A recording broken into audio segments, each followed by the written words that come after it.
Muito bem, continuando aqui a explicação do artigo 55, parágrafo 2º e 3º da Carta Constitucional, no parágrafo 2º do 55, diz assim: nos casos dos incisos 1, 2 e 6, e o 6 é que chama atenção, que é o deputado, por exemplo, que sofre condenação e sentença transitada em julgado, a perda do mandato será decidida pela Câmara dos Deputados ou pelo Senado Federal, se ele for senador, por maioria absoluta, mediante provocação da respectiva casa ou de partido político, representado no Congresso Nacional, assegurado ampla defesa. Então, por isso que o Supremo Tribunal Federal atualmente entende que a perda do mandato decorrente de uma condenação criminal transitada em julgado, ela é necessário que tenha o aval, a ratificação da maioria absoluta da Câmara dos Deputados ou do Senado, certo?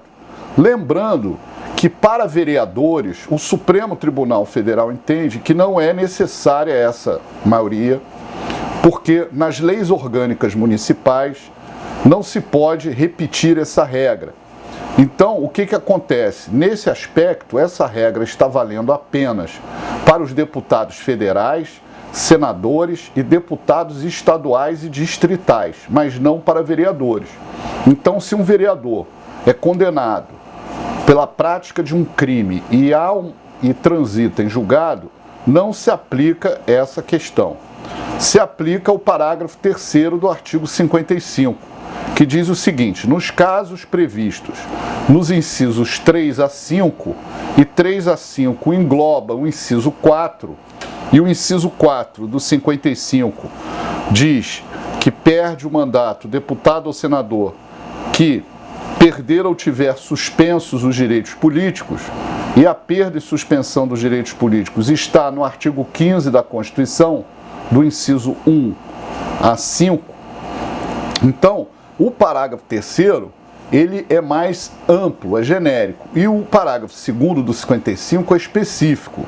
Então, uma das causas de suspensão dos direitos políticos, que é exatamente a condenação criminal transitada em julgado, foi retirada para um inciso específico incluído no parágrafo 2º. Porque o parágrafo 3º do 55 é bem mais simples para tirar o deputado ou senador. É uma hipótese de extinção do mandato. É apenas uma comunicação formal. Não é necessário uma votação por maioria absoluta na Câmara, o que complica muito, porque imagina se a Câmara não quer cassar. A pessoa está condenada lá a 20 anos de prisão, e a Câmara simplesmente não tem quórum para cassar. Quer dizer, nós contribuintes, o Estado vai ficar pagando o salário desse parlamentar para ele cumprir pena na cadeia sem trabalhar? Isso não passa na cabeça de ninguém, né?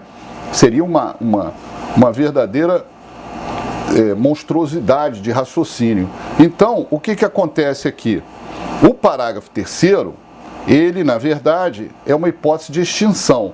Vamos à leitura de novo do parágrafo 3º do artigo 55, que diz: nos casos previstos nos incisos 3 a 5, a perda será declarada pela mesa da casa. Mesa da casa é diferente da maioria absoluta da Câmara, de ofício ou mediante provocação de qualquer de seus membros ou de partido político representado no Congresso Nacional, sempre assegurada a ampla defesa.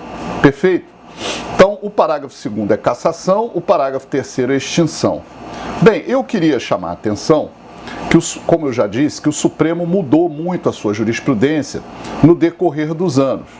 Nós tínhamos uma outra composição de ministros no Supremo Tribunal Federal há 5 anos atrás, 4 anos atrás, e nessa composição dos ministros se entendia por maioria que o deputado perderia o mandato com o trânsito em julgado e a comunicação à mesa da casa.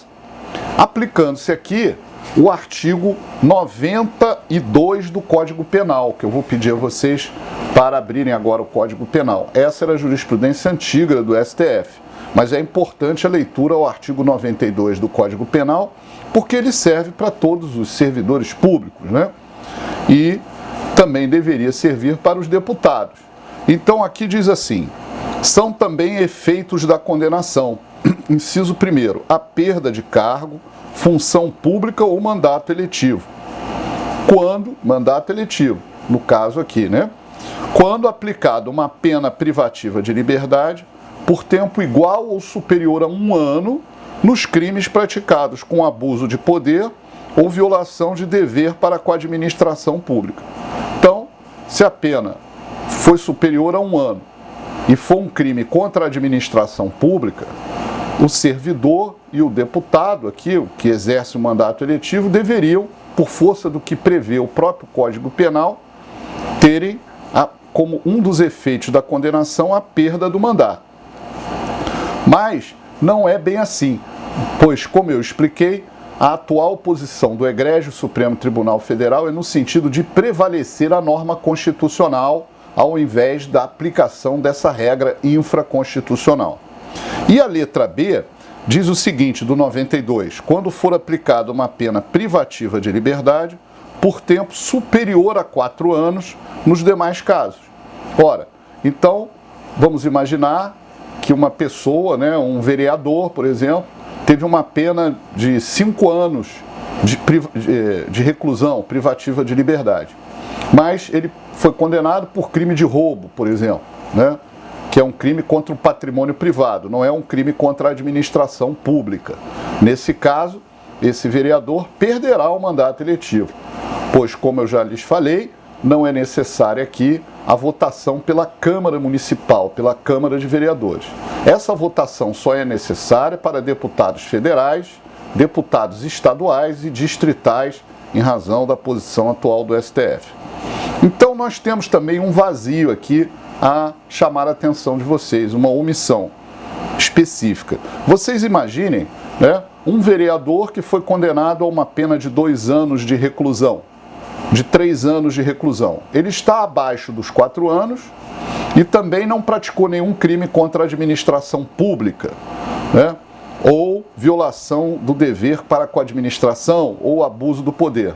Ora, se ele não praticou crime de abuso do poder, crime que atinja o bem jurídico da administração pública, ele praticou, por exemplo, um crime de furto contra o patrimônio privado e a pena foi inferior a 4 anos, ele não perde o mandato. Não perde o mandato com a sentença transitada em julgado, porque isso não é um efeito da condenação. Há que se reexaminar, o legislador, ao meu ver, o texto do artigo 92, né, porque permite-se aqui, né, de lege lata, pelo que está escrito, o exercício até o fim do mandato eletivo numa hipótese dessa. Muito bem.